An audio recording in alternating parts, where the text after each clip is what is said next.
আসসালামু আলাইকুম সম্মানিত কৃষক ভাইয়েরা, আপনারা যারা বাণিজ্যিকভাবে কলা চাষ করেন আপনারা এই কলাটি চাষ করতে পারেন। এটি মূলত রঙিন কলার একটি জাত। আমার চুয়াডাঙ্গাতে রঙিন কলা নামে পরিচিত। এই জাতটি অত্যন্ত ফলন দেয়।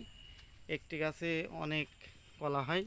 প্রত্যেকটা গাছের জন্য আপনারা এভাবে একটি করে খুঁটি ব্যবহার করবেন। মূলত কলাটা আপনি পাইকারি বেচতে পারবেন একবারে। প্রত্যেকটা গাছে একই সাথে কলা আসে। এখন আপনাদের সাথে আলোচনা করব কলা চাষের কিছু পরিচর্যা।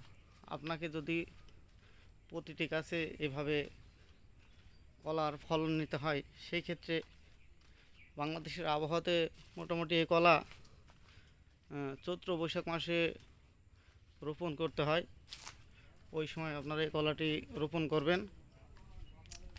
সবথেকে কলার যে গুরুত্বপূর্ণ বিষয় সেটি হচ্ছে কলা গাছের মাটিতে লেমাটোড, কেঁচো, ঘুঘরো পোকা, রুই পোকা, কড়া পোকা, এটি কলার হচ্ছে মেন শত্রু।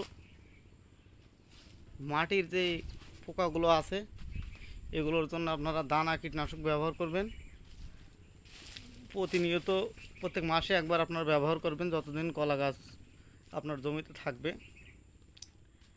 এবং কলা গাছের কলার যে সুন্দর চেহারা, গায়ে কোনো মশা বলেন, স্পট বলেন, দাগ বলেন, এটার জন্য আপনারা ব্যবহার করবেন হচ্ছে সিনজেন্টা কোম্পানির সবিক্রম এবং ম্যানকোজেব ব্যবহার করবেন কলার স্পট দূর করার জন্য। ম্যানকোজেবের পরিবর্তে আপনারা বাইরের অ্যান্টাকলা ব্যবহার করতে পারেন।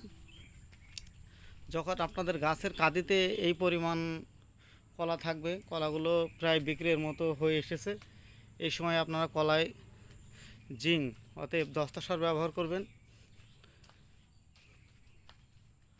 আসসালামু আলাইকুম সম্মানিত কৃষক ভাইয়েরা, ভালো থাকবেন। আজকের মতো এ পর্যন্ত।